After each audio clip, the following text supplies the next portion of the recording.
Bottom right, that is the picture of a Robert Broom. In his later works, Broom divided the Khoisan into three races: Bushmen, Hottentot, and Korana. When at the end of his career he was asked about the Korana, whose status as a distinctive taxon was questioned by many, he replied, "I invented the Korana."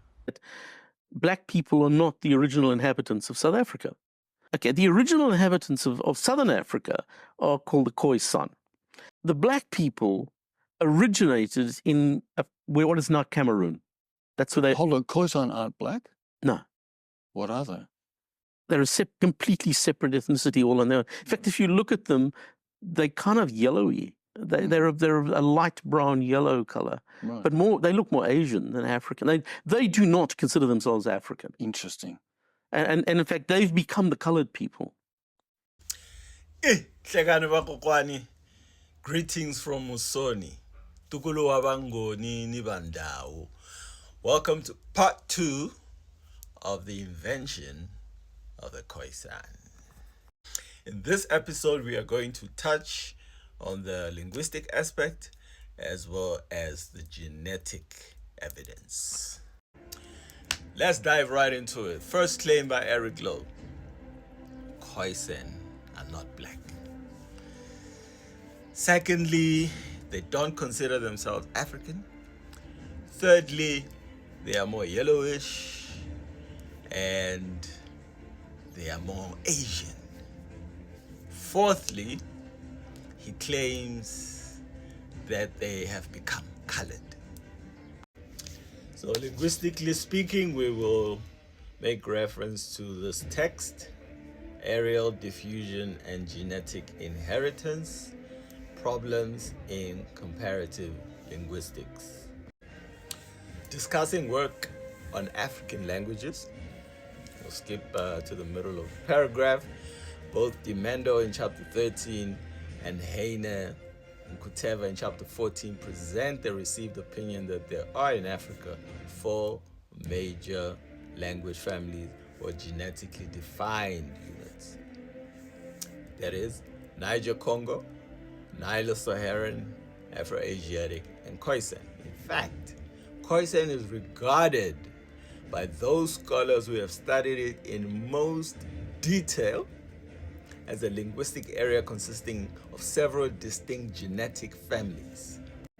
What that means is that within the so-called Khoisan family, the different languages are unrelated. For example, Kwedam, the language spoken by the Kwe people, and the language spoken by the Nkhung people, the two are not genetically related. I will not dwell too much on the linguistic aspect to avoid prolonging the video. However, whoever is interested in going deeper into that part of the subject can study other various sources to look at the evidence, and they'll come back to the same conclusion that the group of languages within the Khoisan family group are unrelated, such as Kwedam and the Nkhung language are completely unrelated, genetically speaking. Second part, Khoisan are not black. Okay, the concept black is completely unscientific, cannot be defined. The definitions differ from region to region across the world. Even Europeans who came up with the race concept cannot agree on what it means to be black. And to refer to them as yellow is quite ridiculous, because in Southern Africa, light skin, very common among different groups. And you have colored people who are darker than black people. You have queer people who are darker than Bantu people. So, and him saying that they don't consider themselves African is just ludicrous. The last part of his claim is that they have become colored. The problem with that is you cannot define colored from a scientific perspective, from a linguistic perspective, from a cultural perspective, anthropological, it does not exist. Does the group politically designated as colored within South Africa carry the highest composition of the mitochondrial DNA, LO, which has been designated as the Khoisan maternal lineage? And the answer is yes. Most of them carry up to 79%. Does that mean that colored people are descendants of the so-called Khoisan? Yes, indeed. But guess what? They're not the only ones. Many people called Bantu are descendants of the so-called Khoisan because they too carry the same genetic composition. This scientific study is going to give us the full picture because mitochondrial DNA only gives us half of the story. That is the maternal lineage. It does not give us the whole story, which is the autosomal DNA. This picture in front of us of the Khama family tree proves the whole point for us. With the top of the tree, we have Khama III, the paramount chief of the Vanuatu in Botswana, and at the bottom of the picture you have his living descendants. A closer picture of Kgosi Khama III and a picture of his living descendant in the undisturbed Y chromosome haplogroup passed down from father to son. So this young man is more closer to related to Khama III than any person within the Vanuatu group. And a lot of people would classify him not as a Tswana person, but as a white man.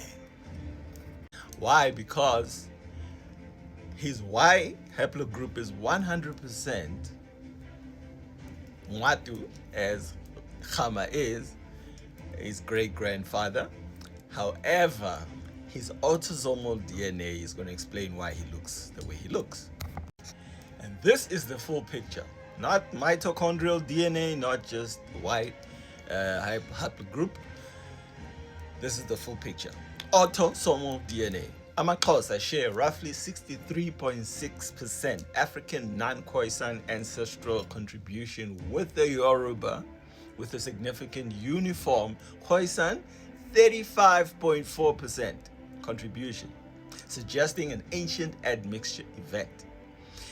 The bastard and the colored show largely a non-African contribution, specifically European 48.4% as the majority of the makeup, and 38.5% respectively. Asian 17.1% and 19.9% respectively, with a significant Khoisan contribution of 28.5 and 35.3% respectively. And according to these three data, the group with the highest Khoisan genetic autosomal DNA are AmaXhosa, followed by the so-called coloreds, and followed by the so-called bastard at 28.5%. The last paper I'm going to share, in the interest of time, is the mitochondrial variation in South African Khung and Kwe and their genetic relationships with other African populations. And the evidence states, in this tree, the Kwe clearly cluster more closely to other Bantu-speaking Senegalese groups, the Mandelaku and the Wolof, than the Vasikela Khum, which completely contradicts this entire separation of African people into these Eurocentric groupings. From me, Musoni, Tukulu Wabangonini Bandawo, thank you for watching, like, and share the video. Peace and to power.